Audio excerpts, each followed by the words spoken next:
My beloved friends, let us come together in this moment, not as seekers attempting to gain something, not as minds reaching outward for new ideas, but as silent witnesses to a truth that has existed from all eternity. We are not here to learn anything in the ordinary sense of learning. We are here to remember. We are here to awaken to that which has always been present within us, waiting to be recognized. And so before we take even a single step into our subject, let us pause, let us rest, not thinking, not striving, not reaching for meaning, just resting in the gentle awareness that we are here and that the presence which has gathered us together is already at work. Today, we turn our attention to a statement spoken 2,000 years ago, yet as alive now as the moment it was first uttered.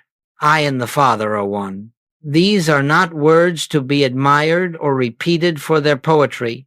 They are not a doctrine, nor a creed. They are not a declaration belonging to one man or one age. They are a revelation of truth, a truth about God, yes, but also a truth about you. For whatever is true of God must be true of his offspring.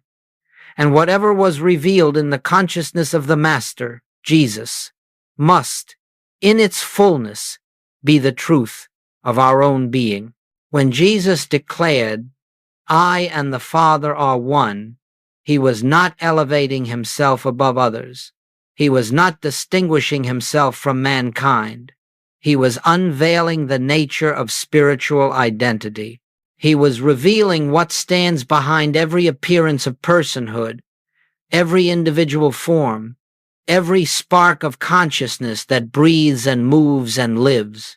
He was pointing to the secret that lies at the core of all mystical awakening. There is not God and man. There is God as man. There is not a creator distant from creation. There is the one life expressing itself in infinite forms.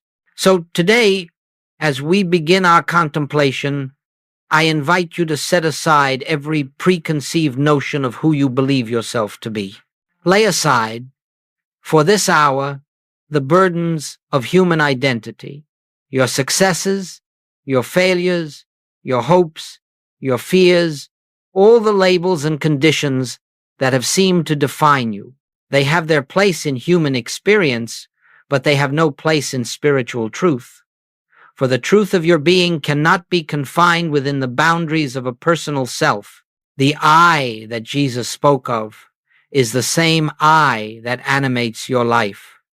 It is not the personal ego. It is not the mind with its changing beliefs. It is not the body with its limitations. It is the Christ, the divine selfhood, the presence of God individualized as you. Let us understand something from the very beginning. We are not here to try to become one with God. We are not here to search for union. Union already is. We are here to recognize it. The statement, I and the Father are one, is not an achievement to be earned. It is not a spiritual attainment for the advanced. It is the truth of being, awaiting realization. As sunlight is ever shining, even when hidden by clouds, so the truth of oneness shines eternally behind every belief in separation, waiting only for the clouds to part, for the false sense of self to yield to the real. And so our purpose today is very simple. It is to enter into a deeper awareness of what these words reveal and to observe, not through intellect but through inner discernment, the changes that begin to occur when this truth is allowed to live in us, to breathe through us, to become the center from which our entire life flows. But before we go further, we must do something essential. We must pause. We must become still. For truth is not heard in the noise of the mind. Truth is not recognized by effort.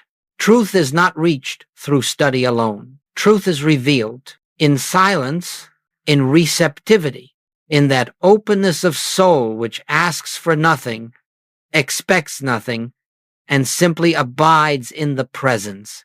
Let us, therefore, In this sacred moment, release every attempt to understand with the mind. Let us relax our grasp on explanation and rest in the quiet assurance that the truth knows how to reveal itself. We need not force it. We need only yield. As we begin this journey into the meaning and lived experience of oneness, remember, we are not striving to become something greater. We are awakening to what already is. The Father and I are not two. The Father and I are one. And the recognition of this truth is the beginning of spiritual freedom. Let us move forward now, gently, quietly, into the deeper contemplations of this principle. My friends, as we turn more deeply into this teaching, let us again remember that spiritual truth is not discovered through the intellect. The intellect can repeat words, but it cannot taste the reality behind them. The intellect can analyze concepts, but it cannot receive the grace that transforms one's life. The truth we seek is not external. It is experienced in the silence of our own being. And so, let us enter gently. When Jesus used the word I, he was not referring to the personality called Jesus of Nazareth. He was speaking from the standpoint of the Christ, the divine presence, manifesting itself as individual consciousness. This distinction is vital, for as long as we read Scripture as though it describes a man speaking about himself alone, we miss the living revelation that the Master intended. The I of Scripture is not personal, it is not local, it is not confined to one body, one mind, or one lifetime. The I is the one self, expressing an infinite individuality, yet never divided, never separated, never fragmented. It is the life of God unfolding as the life of you, the life of me, the life of every living being. We may say my life, but life itself is one. We may say my mind, but mind itself is one. We may say my spirit, but spirit itself is one. What we individually express is not a separate source of being, but an individualization of the one infinite source. This is why, throughout the infinite way, I have reminded students again and again, you are not a person with a spiritual capacity. You are the infinite spirit expressing through a form called person. This shift is profound. It is the beginning of liberation from fear. For fear can exist only when we imagine ourselves as separate individuals, vulnerable to external powers. But when we perceive that the very I that looks out through our eyes is the same I that Jesus recognized as the Father within, then fear loses its foundation. For how can the infinite fear the finite? How can the eternal fear the temporal? How can the omnipresent be threatened by a circumstance in time or space? The human I, the ego, the personal sense of self, is always insecure. It clings, it strives, it defends, it judges, it seeks approval, fears, rejection, longs for safety. But this I is not the true identity. It is a passing shadow, a mental construct without divine substance. It is born of conditioning, memory, and imagination. It has no life of its own. The true I is the Christ, and the Christ knows no fear, no lack, no separation. The Christ is the quiet assurance within you that whispers, I am here, I am ever present, I am the bread, the light, the way. It is the one universal identity, appearing as individual you.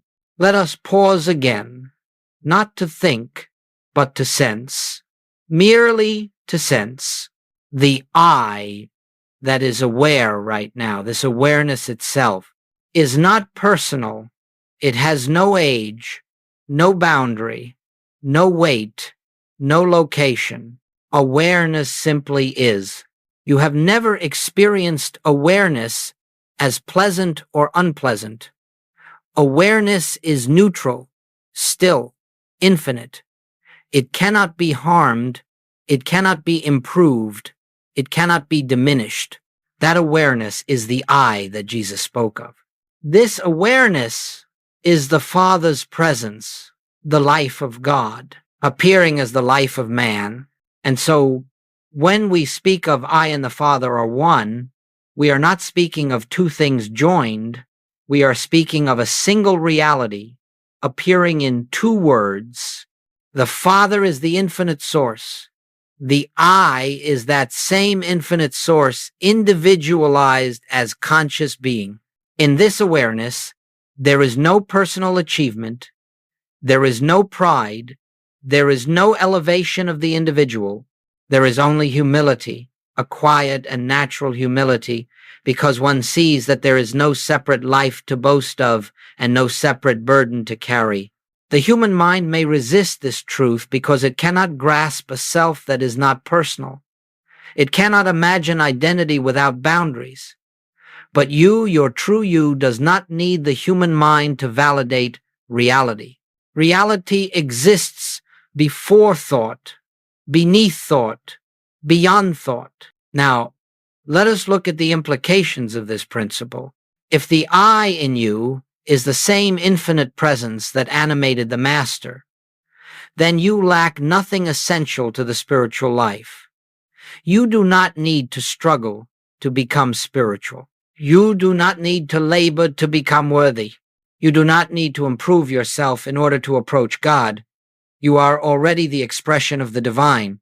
The work is simply to remove the masks, the layers of belief, the old conditioning that has convinced you that you are a mortal attempting to reach the immortal. You are not mortals reaching for God. You are infinite life, revealing itself in mortal appearance. The recognition of this truth does not inflate the ego. It dissolves it. It removes the burden of living as though everything depends upon personal effort, personal wisdom, personal strength. It releases you from the exhausting task of trying to be good enough for God is already living its own life as you. Rest in that for a moment. Behind your thoughts, behind your feelings, behind the body and its sensations, behind the personality with its history and desires, there is an I, a pure, silent, eternal I that never began and will never end. That I is the Christ of you. This is the nature of the I. This is the self that lives you. And as we continue, we will see how the belief in a separate I, the false sense of self, creates the only barrier to spiritual realization, and how the recognition of the true I dissolves separation as naturally as the sun dissolves mist. My friends, let us continue gently in the same spirit of inner stillness that has carried us thus far. For all spiritual revelation unfolds in quietness. The noise of the world cannot reveal truth, nor can the noise of the mind. Let us rest deeply as we enter this next contemplation. We have spoken of the true I, the divine identity within every individual. But if this I is already whole, already perfect, already one with God, then we must ask, what obscures the experience of this truth? What stands between us and the awareness of our divine nature? The infinite way teaches that there is only one error, and that error is the belief in separation. Every form of discord, every form of disease, every form of fear can be traced to this single false assumption, the assumption that we exist as beings apart from our source. This belief in separation is the root of all spiritual ignorance. It is the foundation upon which the entire structure of human suffering is built. For once we accept the idea that we are separate from the infinite, we must then inevitably live as though we are dependent upon something outside ourselves, dependent on people for love, on conditions for safety, on money for supply, on external agencies for healing. But all such dependence arises only because we have lost sight of the simple truth. The Father and I are one. The moment we imagine ourselves to be something other than that, one, a sense of lack is born. And out of that sense of lack comes striving, worrying, fearing, competing, judging, defending, desiring, grasping. The entire machinery of human effort springs from the single illusion that we are something less than the infinite expressing itself. And so, the great question becomes, how did this sense of separation arise? It did not arise in reality. It arose only in belief. A shadow on the wall has no substance of its own. It is not a thing. It is not an entity. It is merely the appearance created when something blocks the light. In the same way, the belief in separation is not a real condition. It is only a shadow cast upon consciousness when the light of truth is obscured by the false sense of self. Separation is not a condition in God. It is not a condition within you. It is not a condition within anyone. It is a misperception, a dreamlike state in which we imagine ourselves to be what we are not. Let us pause again, not to think, but to rest in the awareness that separation has never existed. It has existed only as a belief, never as truth. Once we see this, once we glimpse even faintly that separation is unreal, something begins to shift within us. We find that many of the fears that governed us begin to lose their authority. We see that we are not separate lives struggling to connect with God. We are God's own life expressing as individual being. We see that we are not isolated minds seeking truth. We are truth itself coming into awareness. We see that we are not disconnected branches straining to reach the vine. We are the very vine life appearing as branches. This realization does not come all at once. It unfolds gradually, through moments of illumination, moments of silence, moments of surrender. But as it unfolds, the sense of separation dissolves. When separation dissolves, fear dissolves. For what is there to fear if the presence that formed the universe is the same presence that lives as your very consciousness? What is there to fear if the intelligence that governs galaxies is the intelligence that governs your unfolding? What is there to fear if the love that sustains all creation is the love that breathes you every moment? When separation dissolves, lack dissolves. For how can there be lack in the presence of the infinite source? How can there be emptiness where the fullness of God stands revealed as your identity? When separation dissolves, conflict dissolves. For conflict exists only between two imagined selves, yours and another's. But when the veil lifts and we perceive that the same Christ, the same divine consciousness, stands behind every individual expression, the need to judge, to defend, to accuse, to protect the personal self begins to fade. We no longer look at appearances and call them reality. We see God where the human sees man. We see harmony where the human sees discord. We see the one where the human sees many. This does not mean ignoring the outer world. It means seeing through it. It means recognizing that appearances arise from consciousness, and therefore the only place of correction is within. We cease attempting to fix shadows on the wall. We turn to the light that casts them. The belief in separation is the only falsehood. The recognition of oneness is the only truth. And the moment that recognition dawns, even if only for a breath, the soul finds rest. Let us pause again. And in this pause, let the truth permeate our being. There is no separation. None. I am not separate from God. I am not separate from divine supply. I am not separate from love. I am not separate from peace. I am not separate from life. I am not separate from the infinite. Whatever separation I believed in existed only as a dream, dissolving now in the light of awareness.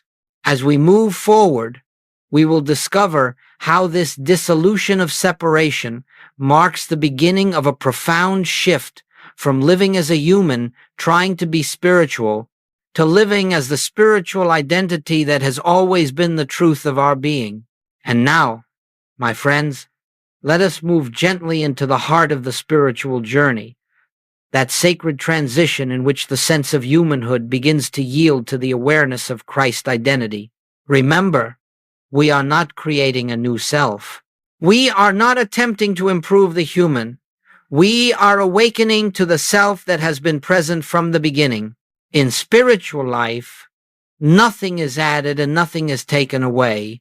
There is only revelation. The layers that hid the truth begin to fall away, and what is revealed is not a better human being, but the divine nature that always stood behind the human appearance. This shift is subtle. It is not accompanied by noise or display. It does not announce itself with fireworks or visions. It comes quietly, the way dawn comes to the earth. One moment everything appears the same, and yet something has changed. A light has touched the horizon of consciousness. A stillness has entered the heart. A certainty begins to arise, not a certainty based on thought, but a certainty that comes from a place deeper than thought. In this stage, you may find that fear begins to lose its grip, even before outer conditions improve. You may discover that you no longer feel the old compulsion to manage life, to control outcomes, to direct every detail according to the mind's desire. Something within you begins to trust, without knowing why. Something within you begins to relax, even while circumstances remain the same. This is the first sign that the sense of humanhood is loosening. Humanhood lives by effort. Christ's identity lives by grace. Humanhood depends on personal strength. Christ's identity depends on the Father within. Humanhood fears the unknown. Christ's identity rests in the assurance of ever-present intelligence. Humanhood seeks God. Christ's identity recognizes, I already and eternally am one with God. This shift is not a change in the outer way of living, but a change in the inner state of seeing. We begin to behold the world not through the lens of fear, but through the lens of truth. We notice that the world appears the same, yet something in us is different. The same day unfolds, but we are not the same person meeting the day. You will notice that you become less reactive. A circumstance that once aroused fear or anger now elicits a quiet awareness. This is not power. This is not cause. This is appearance. And with that recognition, the appearance begins to lose its authority. The shift has begun. There is also a new capacity to observe the personal self without identifying with it.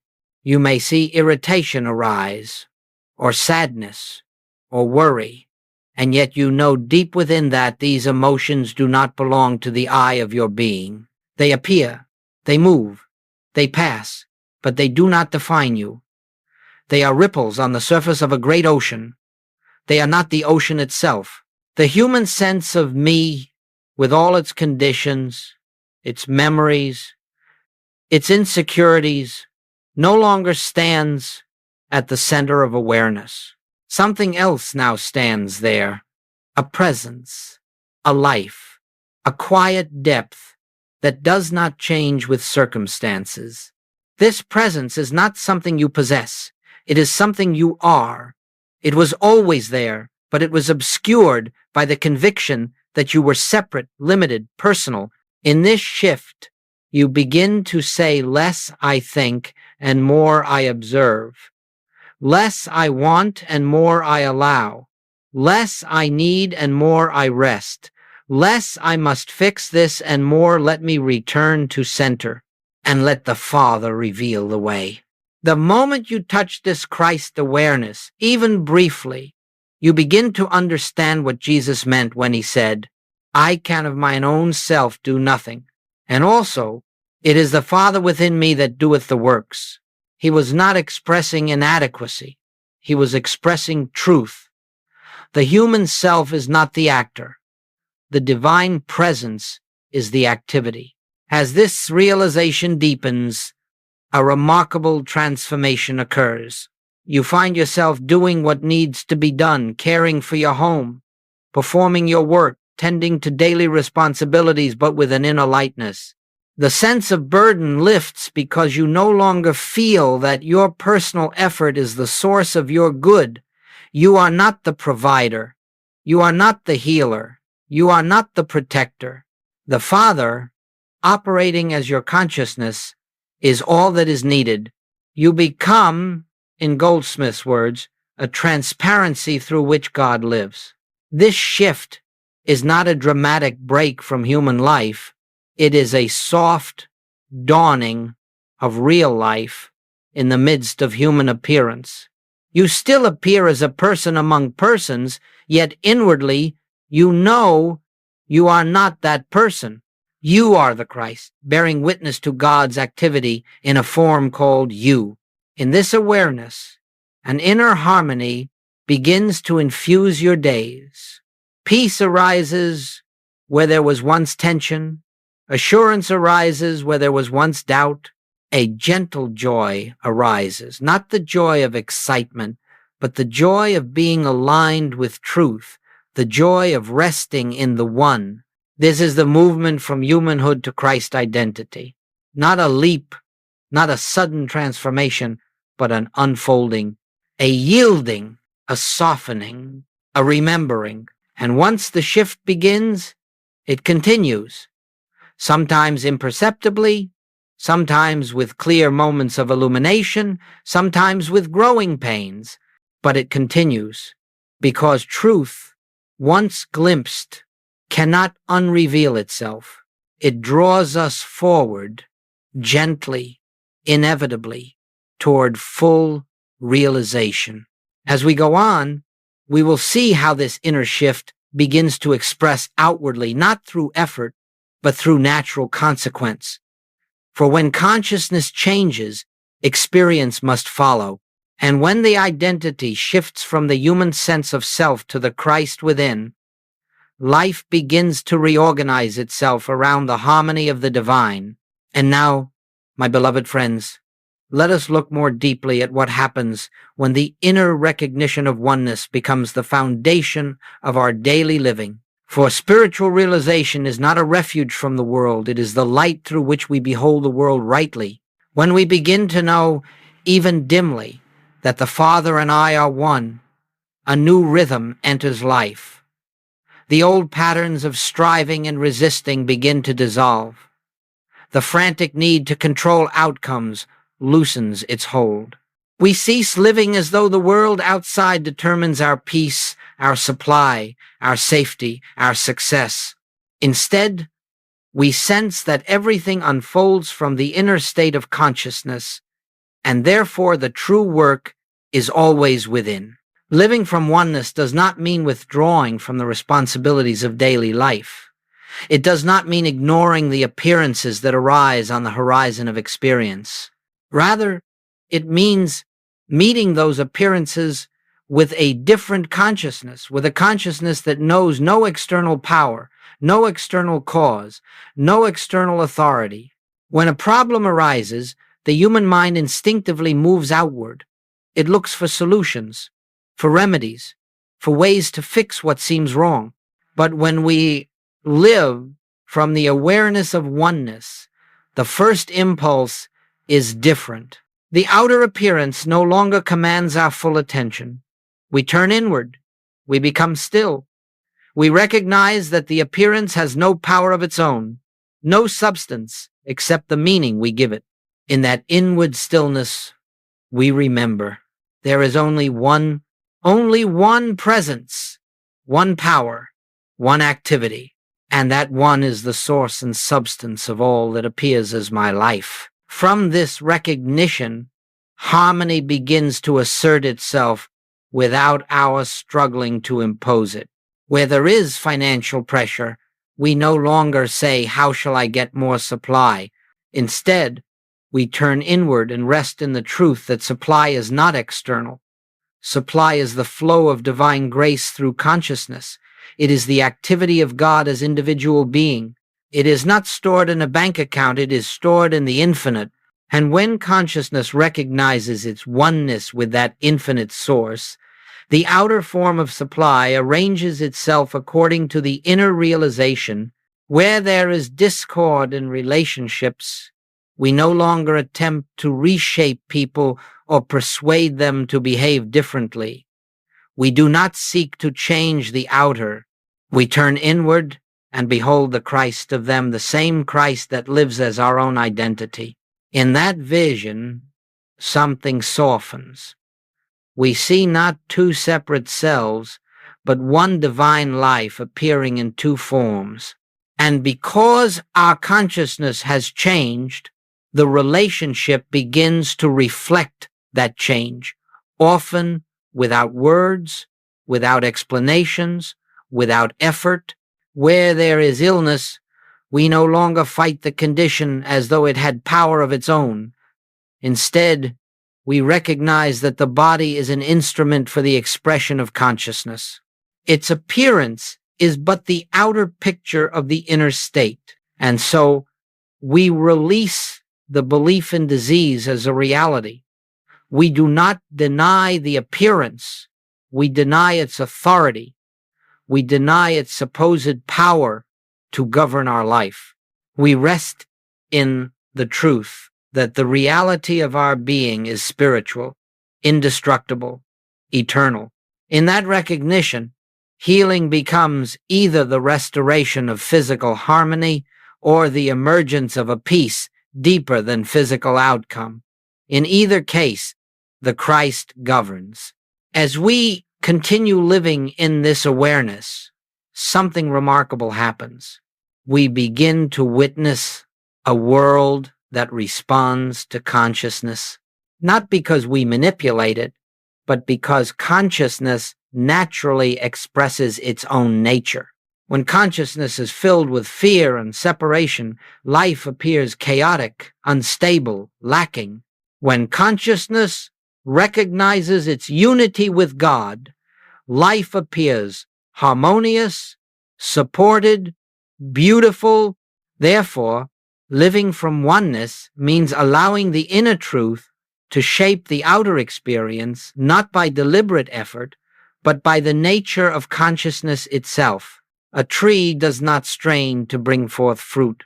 It simply abides in its nature, and fruit appears. In the same way, when we abide in the consciousness of oneness, the fruit of harmony appears in our daily life. We find ourselves guided without thinking, inspired without planning, supplied without scheming. The right people appear, the right opportunities unfold, the right actions become clear, not through human reasoning, but through the quiet, steady activity of the inner presence that knows what we need before we ask. Living from oneness also means that we cease trying to make life conform to our personal desires. We no longer live from the standpoint of "I want this" or "I must avoid that." The personal will begins to dissolve, and in its place arises the willingness to let the divine rhythm govern our days. We trust that life knows how to express itself without our constant interference. In this way, oneness becomes not a principle we affirm intellectually, but a living reality. It becomes the way we walk through the world, the way we meet each moment. We respond not from habit, not from fear, not from the memory of past wounds, but from the quiet certainty that the presence within us is the same presence guiding all creation. And as we deepen in this awareness, we discover something even more profound. We are no longer living life. Life is living us. We become instruments through which the infinite expresses its harmony. We become clear windows through which the light of God shines. We become, as Scripture says, living branches of the vine, bearing fruit not through effort but through presence. This is the meaning of living from oneness. This is the first taste of freedom. This is the beginning of the life that Jesus described when he said, "My peace I give unto you, not as the world giveth." My friends, let us hold this awareness gently as we move toward the next stage of our contemplation. My friends, having contemplated the truth of our oneness with God, and having seen how this inner realization begins to govern the outer life, we now come to a most important part of spiritual practice: the maintenance of awareness. Spiritual truth, once glimpsed, must be tended like a flame, not by effort, but by remembrance, not by strain, but by inner turning, not by willpower, but by surrender. No one on this path is asked to maintain a perfect consciousness. We are asked only to return again and again to the inner center where God is recognized as the One. This is what Goldsmith called the practice of knowing. Knowing is not thinking. Knowing is not reciting affirmations. Knowing is not repeating phrases in the hope they will become real. Knowing is a quiet, inward awareness that the truth is already established in consciousness, and our task is simply to remain receptive to it. Throughout the day, many impressions come to us: news, conversation, responsibilities, demands, appearances that seem to contradict truth. These impressions are not problems. They are invitations. Each moment that presents an appearance of separation becomes a doorway through which we can return to the truth of oneness. You may be at work, facing a difficult person or a stressful situation. In that moment, you pause inwardly, sometimes for only a breath, and you remember there is only one presence here. There is only one mind functioning. There is only one life expressing itself. This remembrance is not said to change the outer situation. It is said to restore your consciousness to alignment. And when consciousness is aligned, the situation changes of its own accord, sometimes visibly, sometimes invisibly, sometimes in ways the mind cannot predict. The practice of knowing is simply this: whenever the appearance distracts you, return to the truth. If fear arises, return. If irritation arises, return. If confusion arises, return. If a sense of hurry or pressure arises, return. Return, not to a thought, but to the silent awareness of the divine presence. It is not necessary to spend long periods of meditation in order to live from this awareness. Long meditations are helpful, but the spiritual life unfolds in the small pauses, the brief moments of recognition woven throughout the day.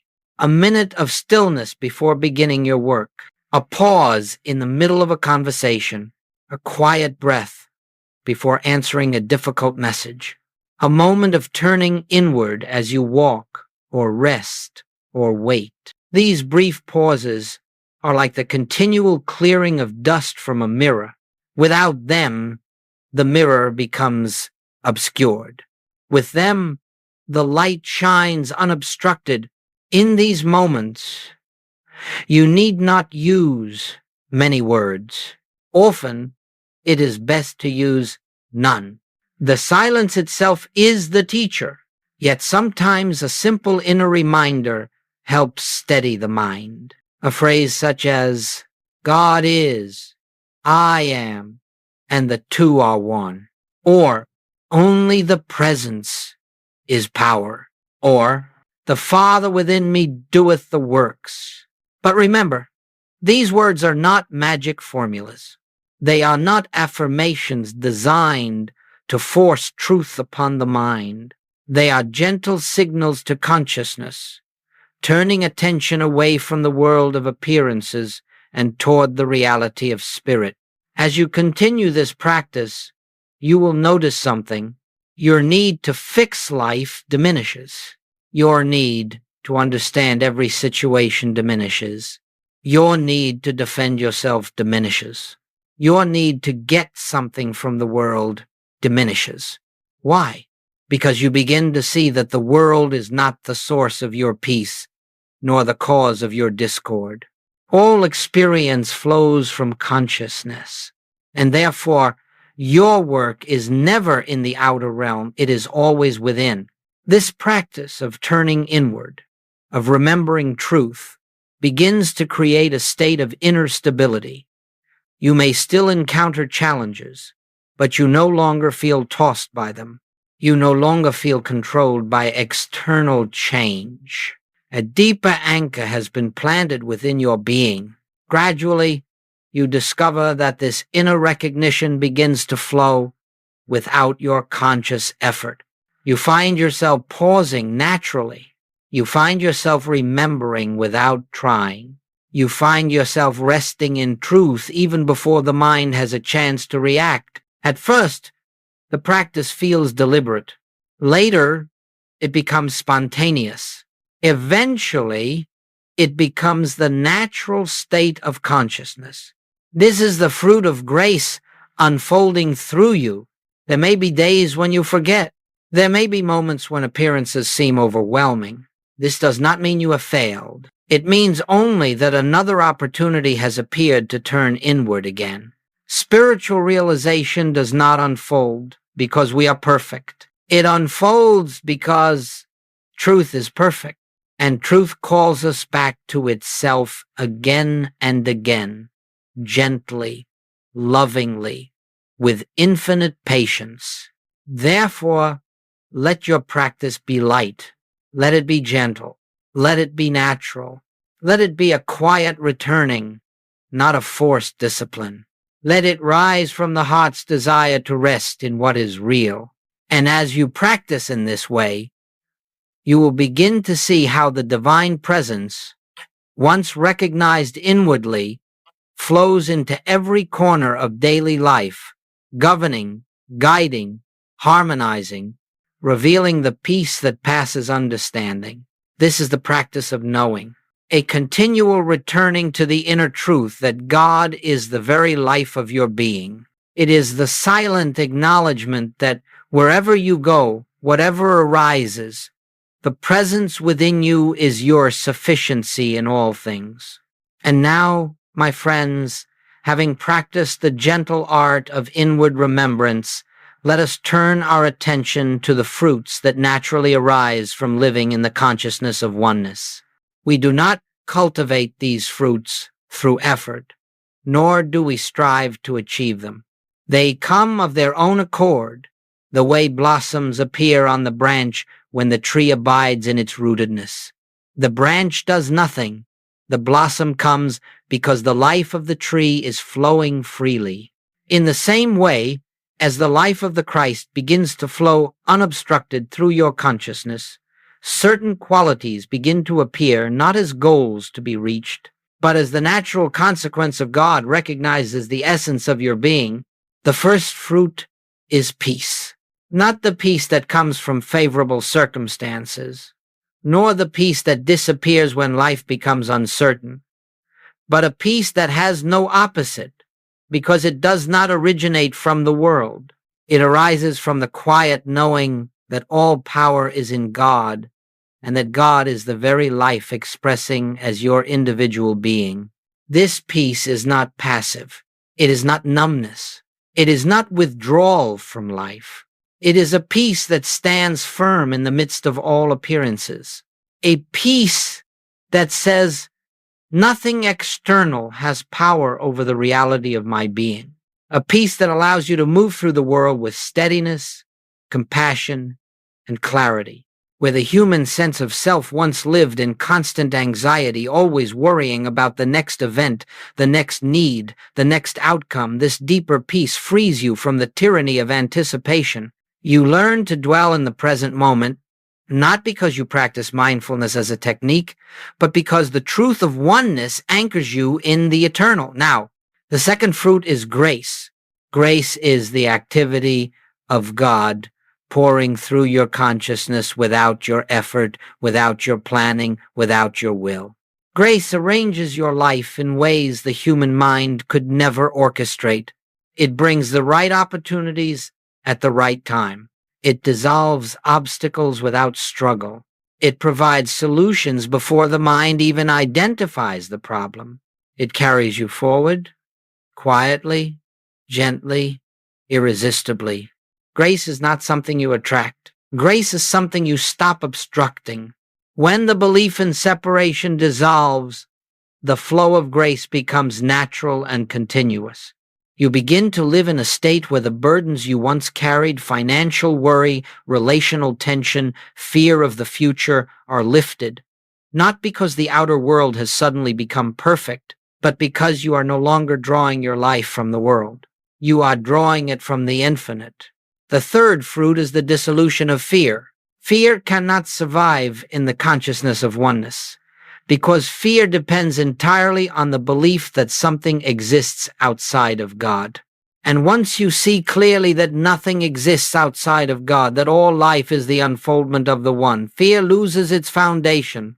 This does not mean you will never again feel the sensation of fear, but it does mean that fear will no longer dominate you. It will no longer define your decisions. It will no longer shape your perception. You will feel it arise, perhaps as a ripple in the human sense, and you will watch it pass through without attaching to it, because you will know this fear has no truth in it. It is not a message. It is not a prophecy. It is a shadow cast by old beliefs that no longer govern my life. The dissolution of fear is not a sudden event. It unfolds gradually as trust deepens. But each time you witness fear arise and then dissolve in the presence of truth, you are strengthened. You become more anchored, more confident, not in the personal self, but in the divine presence that lives as your being. A fourth fruit reveals itself as inner guidance, not the guidance of the intellect, nor the guidance of seeking signs or omens, but the quiet knowing that arises from within when you are aligned with the presence. It is a still, calm direction, not a voice, not a command, but a clarity. You simply know. You know when to act and when to wait. You know when to speak and when to remain silent. You know when to step forward and when to step back. This inner guidance becomes the new rhythm of life, replacing the old habit of overthinking, analyzing, and worrying about the future. You discover that inspiration comes in perfect timing, without strain, without planning. Another fruit is compassion, not emotional sympathy, but the compassion that arises when you see the Christ in every individual. You see that their errors are not their true identity. You recognize that every person you meet is an expression of the same divine life that breathes you. This recognition births a new gentleness in you, a gentleness in your speech, in your reactions, in your judgments. The instinct to criticize begins to fade. The desire to be right begins to soften. The craving for personal recognition begins to dissolve. You move through the world not as a human reacting to other humans, but as a witness to God expressing in countless forms. And finally, a profound fruit emerges. Joy. Not excitement, not temporary happiness, but a joy that has no reason because it does not depend on external conditions. It is the joy of simply being, the joy of resting in truth, the joy of knowing you are lived by the infinite, the joy of recognizing the presence as your very existence. This joy shines quietly from within, and others feel it even when you say nothing. It is the fragrance of spirit, the natural radiance of a consciousness no longer weighed down by the illusions of separation. These, my friends, are the fruits of oneness: peace, grace, fearlessness, guidance, compassion, and joy. Not goals, not achievements, but the effortless outflow of a consciousness aligned with the truth of its identity. In our next contemplation, we will explore how this realization expands outward, how the recognition of the divine I within ourselves naturally leads to the recognition of the same I in every individual we encounter.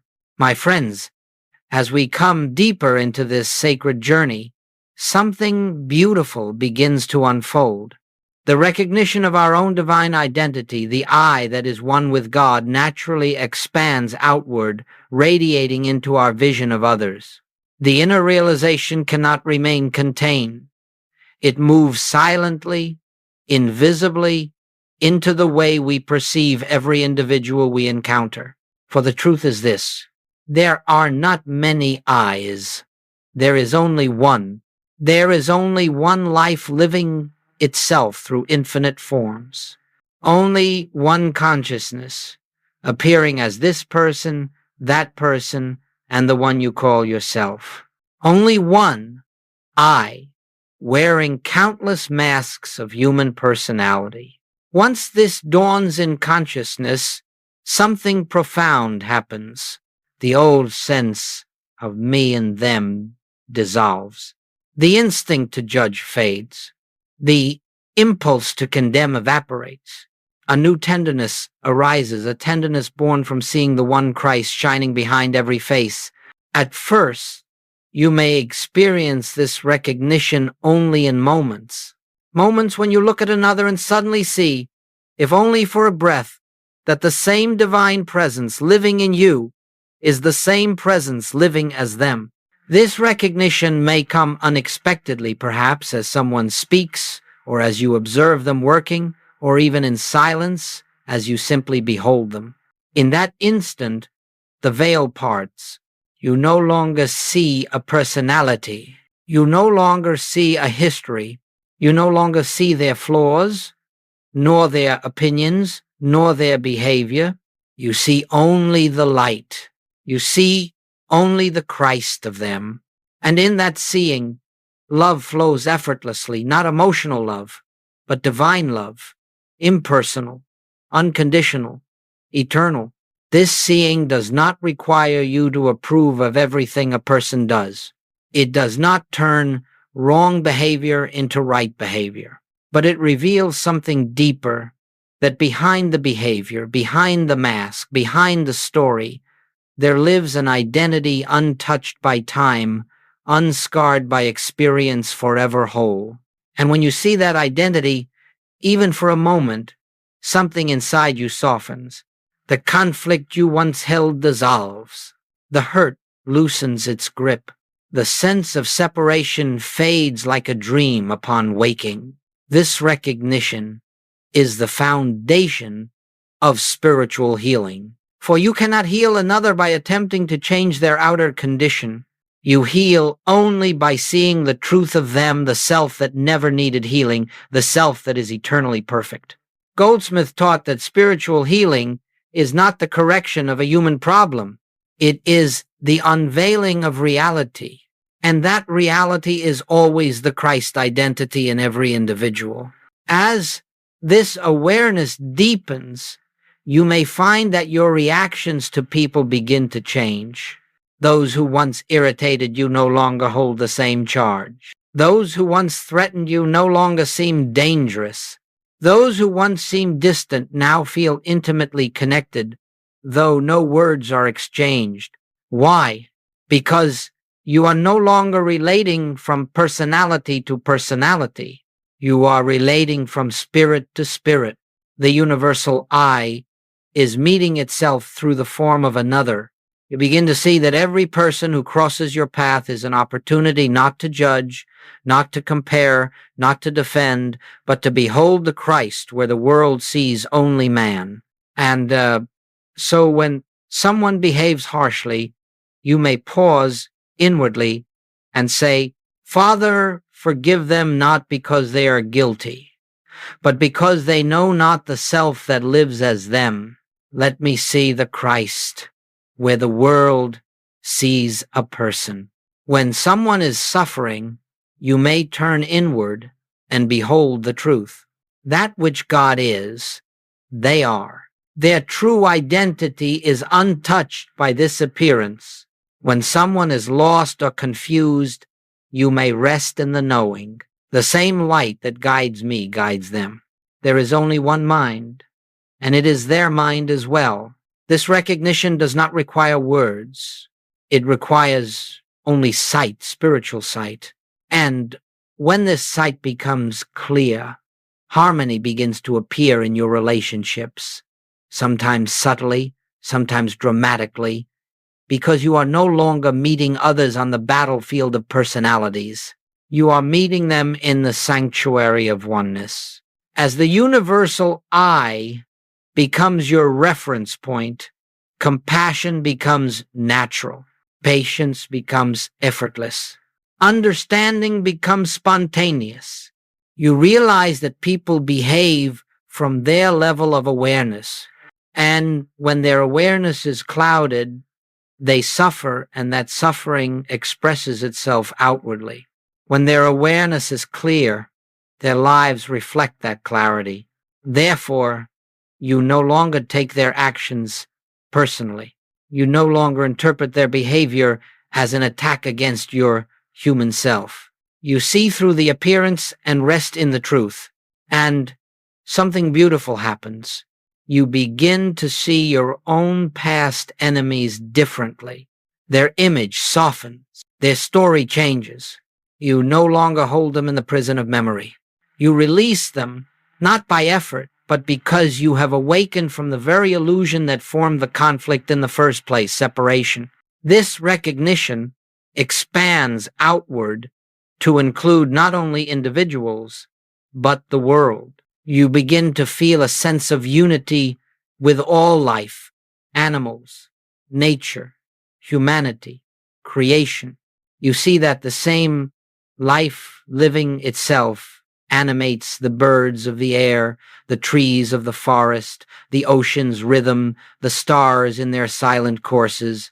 You realize that the universal I is the pulse of the cosmos itself. And in that realization, your heart opens in a way that cannot be explained, only felt. This is the fruit of seeing the one in all, a life lived in harmony, a heart freed from judgment, a mind released from fear, a soul awakened to the truth that there is only God, and God is expressing as all that is. In our final section, we will gather everything we have contemplated and return once more to the inner center, the fountain from which all truth flows. And now, my beloved friends, we come to the close of this journey, not an ending, but a gentle return, a return to the inner fountain from which all truth, all peace, all revelation flows. For what we have contemplated together is not a system, not a doctrine, not a philosophy to be memorized. It is the movement of spirit within your own being. It is the recognition of what has always been true, but perhaps forgotten, obscured, or overlooked in the noise of the world. Let us rest for a moment. Let us allow the breath to settle, the mind to soften, the heart to open. We are not reaching for something, we are allowing something, allowing truth to rise from within. Everything we have spoken, oneness, the true I, the dissolution of separation, the flow of grace, the universal Christ, in all these are not ideas to be held in the intellect. They are living realities, waiting to be felt in the quiet chambers of consciousness. And so, as we conclude this teaching, I invite you to turn inward again to that sacred center where God is living its own life as you feel for that presence, not as a sensation, not as an emotion, but as a quiet certainty, a gentle knowing, a subtle awareness that you are not separate from the infinite. If you listen now, you may notice that the presence has been here all along, waiting patiently behind your thoughts, behind your concerns, behind the movement of daily life. It waits for no achievement, no worthiness, no attainment. It simply waits for recognition. This presence is your true home. It is the source of your peace. It is the wellspring of your supply. It is the healer of your wounds. It is the light of your path. It is your identity. The world may offer storms, but the presence offers calm. The world may offer uncertainty, but the presence offers assurance. The world may show you division, but the presence reveals oneness. And so the spiritual journey is not an ascent to some far-off realm. It is a continual returning to the inner fountain, returning to the truth of being, returning to the silence from which all revelation flows. Each day you will forget. Each day you will remember again. This is natural. This is the rhythm of awakening. Do not judge yourself when you forget. Do not congratulate yourself when you remember. Allow the process to unfold gently.